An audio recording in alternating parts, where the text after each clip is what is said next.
Skies of Arcadia is a JRPG launched in 2000 on the Sega Dreamcast, developed by Overworks and published by Sega.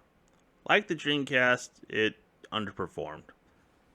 In 2002, Skies of Arcadia Legends was launched on the GameCube, a partial revision of the game. There was a PlayStation 2 version in the works, but it was cancelled. It also underperformed, selling only 220,000 copies. I was one of the few who bought this game, and I did it on a whim. I was pleasantly surprised by the game, although its art style had the appearance of being stuck between the 6th and 7th generation JRPGs, and it had mechanics that were different than other JRPGs that came before and after it. Skies of Arcadia takes place in a world that has recovered from an apocalypse, and no one knows that it even happened. Arcadia consists of a series of floating continents and islands with 6 moons. Each moon sits over a particular region of the world, and different cultures and nations formed as a result. The people of Arcadia traverse the sky with airships of various size and functions. Many of the ships resemble the wooden sail ships from the 1600s to maybe the 1800s. There are more advanced ships in the game, built by the Valuan Empire and the main antagonist of the story. The Valuans, more or less, are based off of Spain with a touch of Britain in there for good measure. Then there are the air pirates, consisting of 2 groups, the Blue Rogues and Black Pirates. The Blue Rogues are more like privateers, which I guess you can still call pirates depending on your point of view. They only attack armed vessels and are fond of the ships of the Valuan Empire. Black pirates will attack anyone and play their part in the game. The game starts with a small white ship that is attacked by a Valuan ship. The one occupant is knocked unconscious and captured. Here we meet one of the admirals of the Valuan Armada, Alfonso. While gloating over the successful capture of the woman, they are attacked by a blue rogue ship, and here we are introduced to the main characters of the story, Vice and Aika. I'm not sure if I should be using the Finnish or the Japanese pronunciation, but I'm gonna stick with the Japanese for now. This is where the journey to become a pirate legend begins, with Vice and Aika making their way through the ship. I would say the game does not truly begin until later, and that I have come to the opinion that the first several hours are just a protracted tutorial. But the journey to become a legend starts with this ship. So what do I mean by that? In order to become a pirate legend, several requirements need to be met. Unfortunately, what those are is a bit confusing due to there being 2 versions of the game, and some people saying some conditions have been changed for Skies of Arcadia, while the requirements for the Dreamcast version are different. And I came across multiple guides, and some said one thing while others said another, and elements get crisscrossed between the multiple versions, including items that are not even available in either version of the game. With that, I should say this is where my second try at becoming a pirate legend started. Because I was not sure what version was even correct, I had to restart 60 hours into the game. Part of it was not getting items from enemies that only appear once and getting every single treasure chest, which I can confirm is necessary for Skies of Arcadia Legends. I was not sure if I found all the chests as I went through the game.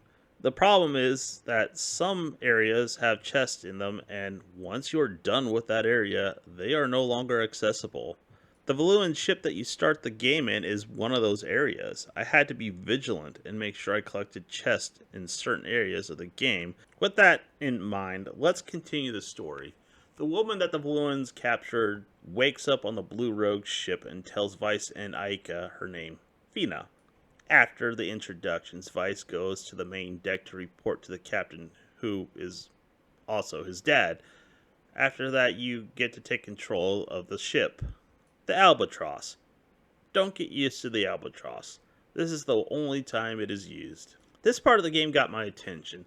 Although similar to Final Fantasy games, it was different.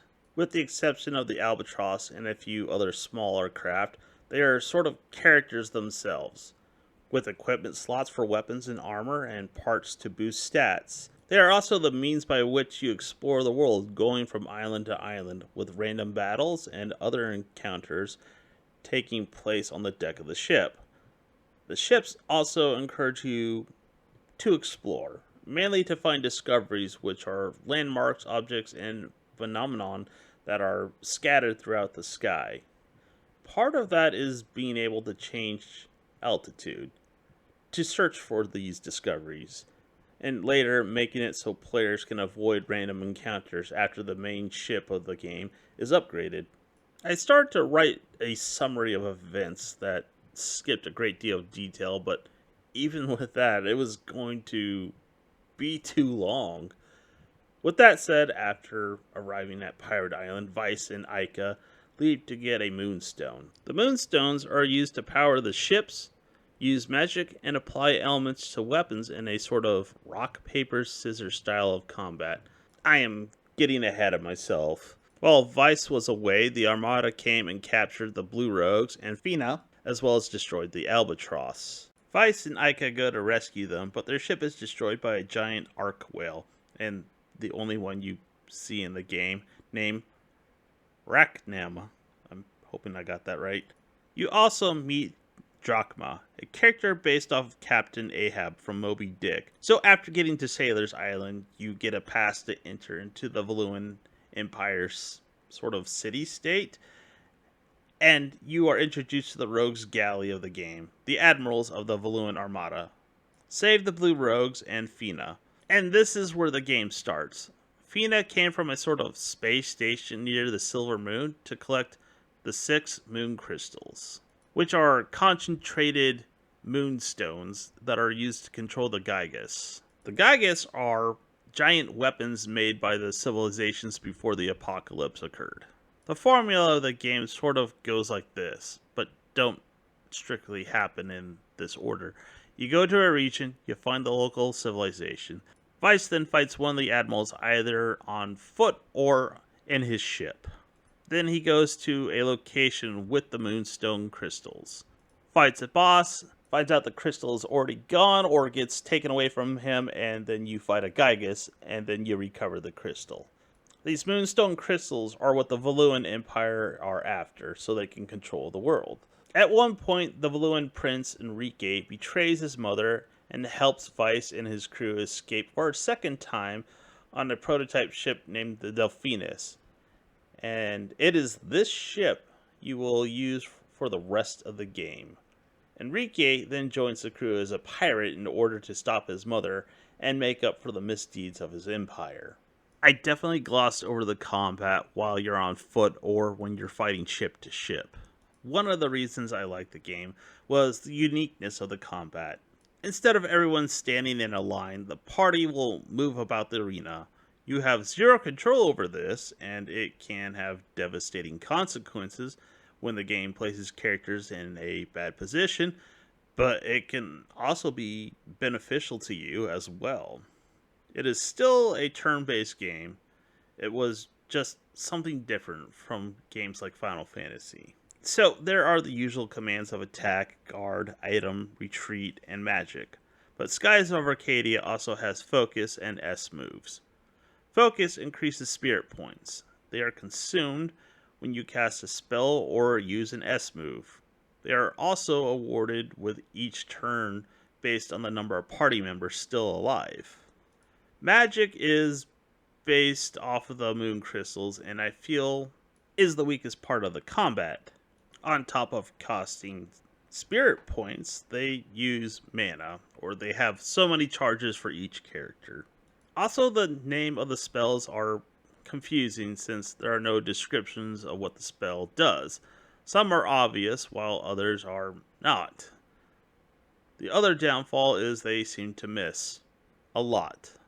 And even if they do, they don't do much damage, even when exploiting the weakness based off of the element that whatever creature you're attacking is. Thankfully, the S moves more than make up for that, and the animation for them can be skipped. Something I wish you could do for all the AI.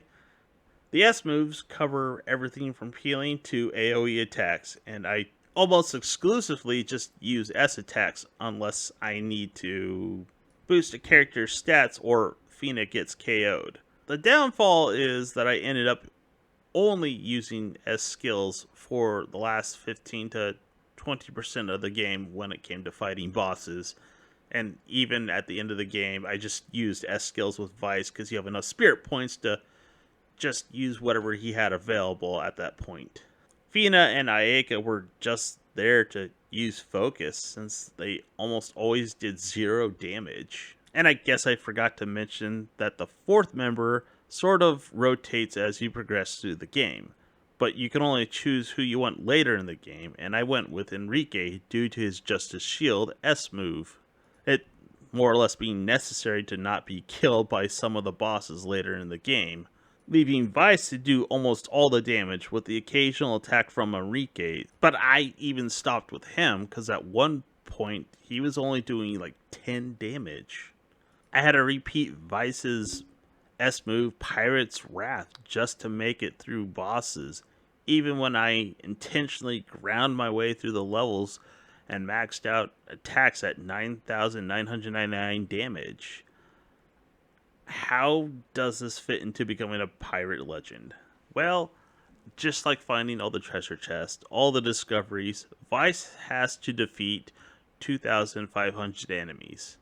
An easy task, considering that some grinding is needed to level up spells as well as earn over 1 million gold. Then there's the ship combat.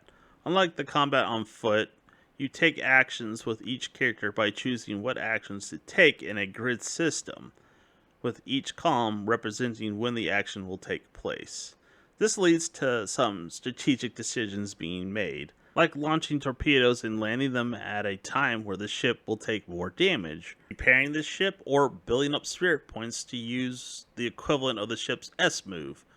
Unlike the combat on foot, it's not always available, and the game will have you make a choice that can allow you to use the move or put you at a disadvantage, making the use of the guns and other attacks more conventional and enjoyable, even late in the game.